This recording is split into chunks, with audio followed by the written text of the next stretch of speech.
Houston Texans 0-1 at Cincinnati Bengals 0-1. This is a quick turnaround for two teams who were shocked at home in Week 1 losses.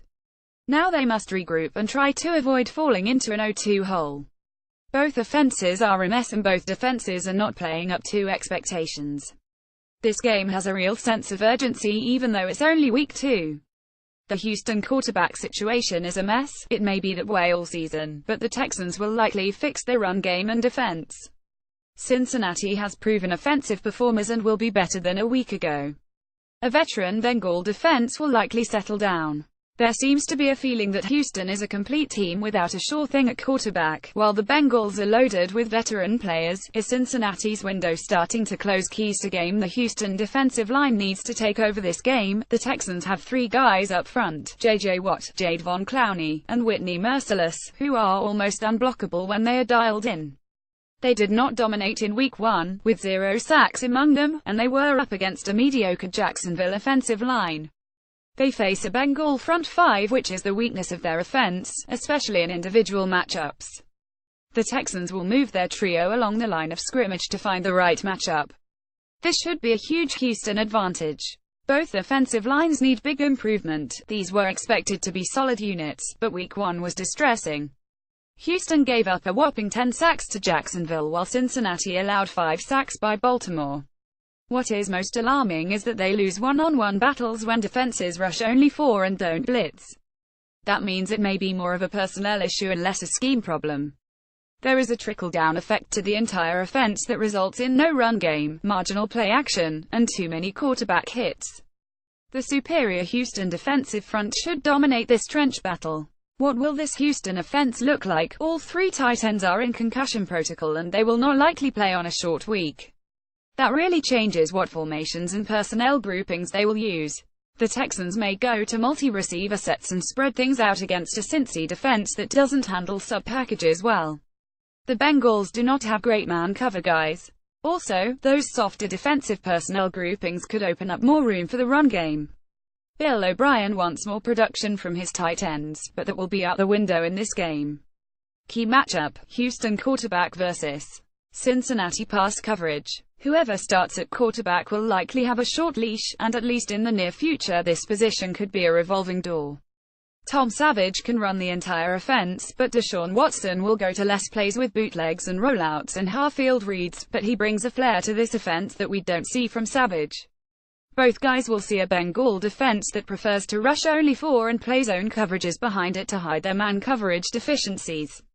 The Texans desperately need some consistency from this position. X Factor: Houston backed D'Onta Foreman. The coaches vow to get to him more touches, but it will likely be on early downs as a power runner. He has size and speed, he shows excellent short yardage and goal line skills, but he is a liability in pass protection and as a receiver. Look for him to be a battering ram and give this run game some needed toughness, with Lamar Miller adjusting his role to fewer carries and more third down touches.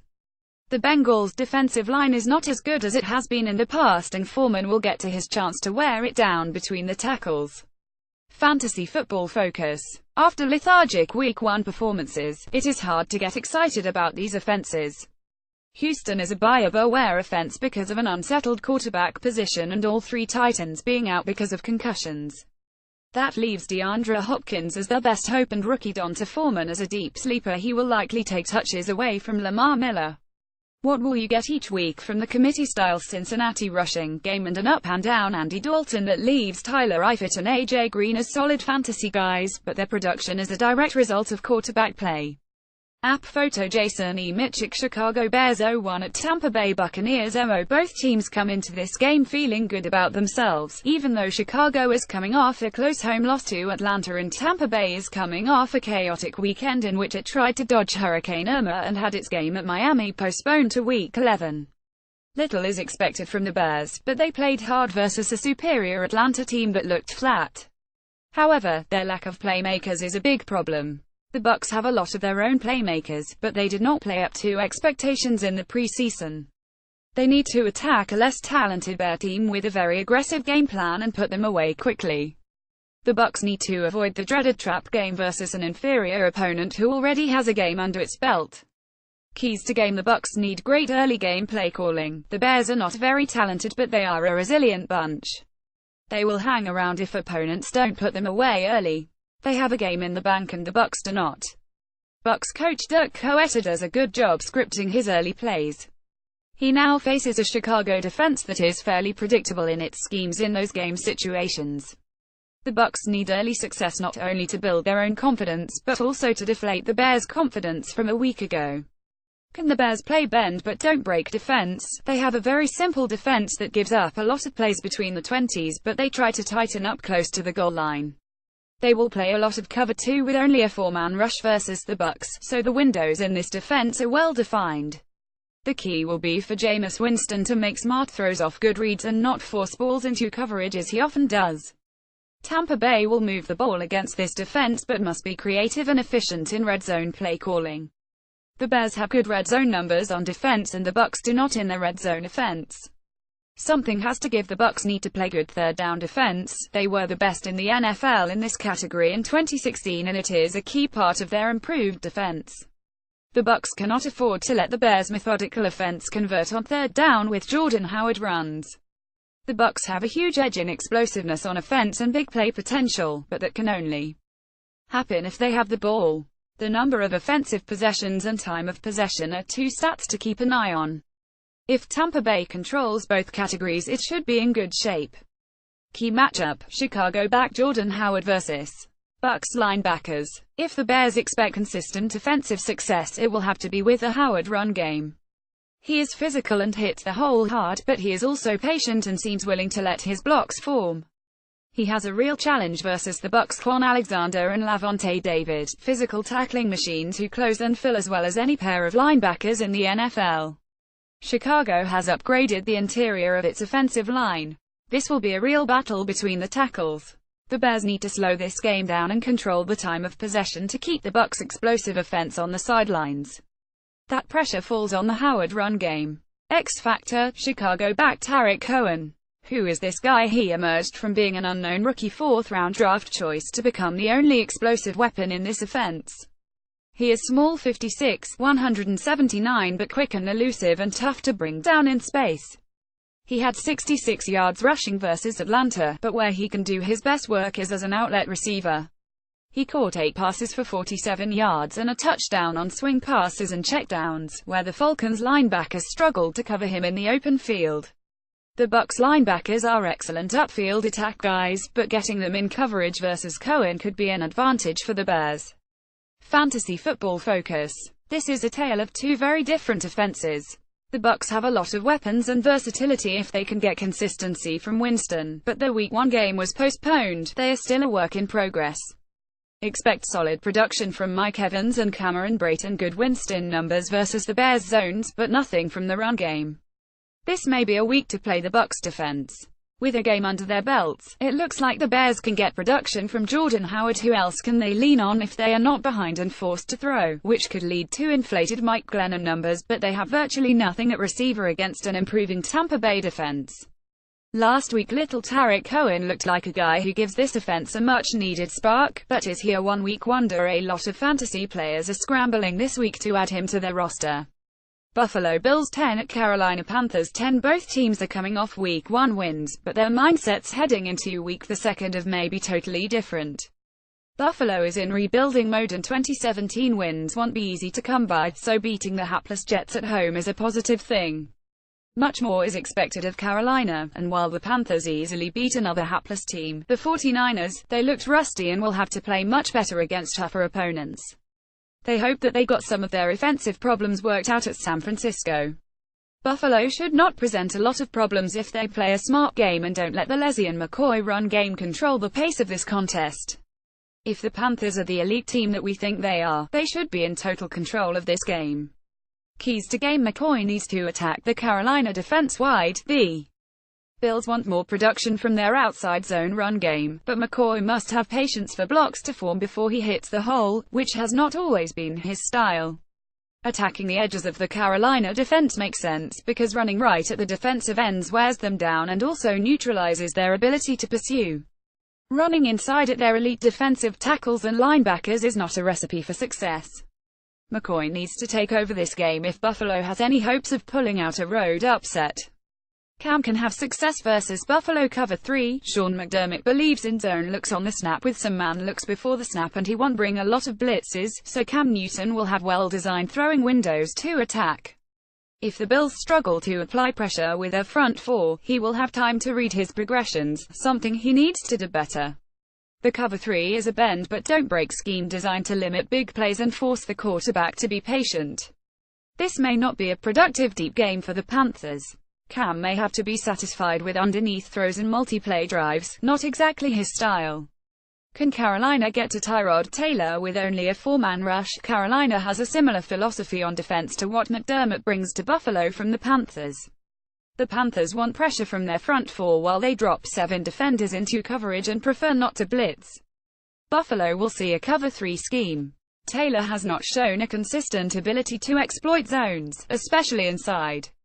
If the Bills' offensive line can hold up in pass protection and force Carolina to think about blitzing and putting so-so corners in man coverages, it could help the Buffalo passing game. Key matchup: LeSean McCoy vs. Luke Kuechly. These are two elite players teeing off against each other. Kuechly is a tackling machine who can either step up and fill a pursuit laterally and tackle in space. His biggest advantage inside is that he has 2 huge defensive tackles, Cowan Short and Star Lotulelei, to eat up blockers and let him step up without always having to take on a block, but the interior Buffalo line is solid and will give them all they can handle. Look for McCoy to bounce more of his runs outside, maybe some jump cuts. Kuechly will be forced to slide outside and get through trash to make the play. Stopping McCoy is the key to beating Buffalo. App photo: Jeffrey T. Barnes X Factor, Carolina back Jonathan Stewart. With all the attention Christian McCaffrey is getting, Stewart has almost become a forgotten guy in this offense. After 1 week it looks like the rookie will get all sorts of creative touches, but short yardage and goal line carries will go to Stewart. He plays behind a good interior offensive line. With the Panthers' ability to spread out the defense, he will run at a lot of softer sub-packages. Buffalo has a solid interior run defense and will be a challenge for Stewart. Although we don't think of him as an outlet receiver, the matchups Stewart may get if he releases on a route may be tempting for the Carolina coaches to create an unexpected big play. Fantasy Football Focus. This much anticipated and explosive Carolina offense looked sluggish versus San Francisco, but should be better in Week 2 with the usual suspects. The Panthers are committed to get the ball to McCaffrey in every creative way that they can. Greg Olsen will also get to his targets. A good day versus Buffalo's cover 3 defense, and Stewart looks like their go-to goal line guy. Newton is not in a groove yet and he is not making plays with his legs, but when settled in he will put up great numbers, just not this week. The only guy to get excited about for Buffalo is LeSean McCoy because he will have a heavy workload. Tyrod Taylor is an inconsistent risk. There is nothing to really like at receiver, and tight end Charles Clay might have sneaky production versus the Carolina cover 3. This may also be a good week to play the Carolina defense. New York Jets 0-1 at Oakland Raiders 10. These are two teams at the opposite ends of the NFL food chain. Oakland is young, talented, confident, and loaded with good players on all 3 levels. The Jets have an alarming lack of talent and explosive playmakers, facing a long season of losses and frustration. They played just about as well as they could in Week 1 in the loss at Buffalo, while Oakland looked very mature and efficient in a quality road win at Tennessee. It is difficult to see how the Jets can stay in this game and be competitive. It is also difficult to see the Raiders playing poorly in their home opener. A big road loss could put the Jets one step closer to throwing in the towel for the 2017 season. Keys to game: the Raiders need to deflate the Jets early. A bad football team is making a cross-country trip to play an opponent that looks superior in every category. It is early enough in the season that the Jets are still showing some fight, but the quickest way to negate that is for Derek Carr and the Oakland defense to be very creative in their early scripted plays and jump out to a quick lead. The Jets cannot match up with all of their weapons. This is a confident Raider offense that should be very aggressive. Build a lead early and then hand off to Marshawn Lynch late to close the game and control the clock if they need it. Carr needs to get the Jets' defense into sub-packages. The Jets are playing with 2 talented rookie safeties, but their cornerback play is awful, and they have marginal depth when they are forced to play nickel and dime schemes. The Jets want to blitz and play man looks behind it, but asking these defensive backs to hold up on an island in coverage may be wishful thinking. That may force them to play a lot of soft cover 2 looks that will give Carr good throwing windows. The best outcome for Oakland is to hold up well in pass pro to force the Jets to gamble with a blitz. That is when Carr can have a field day in one-on-one situations. Jets need backs to produce in passing game. The Jets' run game is not very good and they appear to have given up on it. They have a one-dimensional passing game, 15 rushes and 39 passes in Week 1. Backs Bilal Powell and Matt Forte may no longer be effective run game producers, but they are solid receivers. In an offense that is desperately looking for production, they can put up good outlet passing numbers and move the chains as an extension of the run game. The Raiders don't cover backs and tight ends very well, so maybe there is room for a little success. Here, key matchup, Jared Cook vs. Jets safeties. The Jets have two promising rookie safeties, Jamal Adams and Marcus May, and you would think that would tighten up their pass defense between the hashes. They will be forced to play a lot of cover 2 looks to cover up their man coverage secondary weaknesses. That gives Cook room to work inside. Both rookies are aggressive guys who want to attack. They could be vulnerable to Marshawn Lynch, Derek Carr play action, biting on the fake. Cook is an excellent new weapon for the Raiders and he will get to his touches. X Factor, Jet receiver Jermaine Kearse. He has been on this roster a short time after his trade from Seattle, but he is already their best passing game weapon. He had 7 catches for 59 yards against Buffalo with a limited knowledge of their playbook. Going from the bottom of the Seahawks depth chart to the number 1 receiver on the Jets tells us how bad this offense is. The Raiders' corners are a work in progress and are capable of giving up big one-on-one plays, but can Josh McCown get Kearse the ball? Fantasy Football Focus. How do you like anything you see from the Jets? However, as bad as they are, this offense could produce inflated stats because it plays from behind so much. That may mean garbage stats for quarterback Josh McCown and Kearse, but even that may be a stretch. Oakland is a different beast with multiple offensive options. Carr should have a big day versus this poor New York pass defense. Cook has a good seam matchup, and the other receivers may put up good numbers. Caution: Oakland could feature shared production. Lynch will get an increased workload and may get a lot of carries late to close out the game. His red zone production could be a real positive, and how can you go wrong with new kicker Giorgio Tavecchio? More NFL coverage. Don't miss an episode of The Scout in the Sports page. Subscribe on iTunes. FRS feature, NFL Today, The Scout in the Sports page.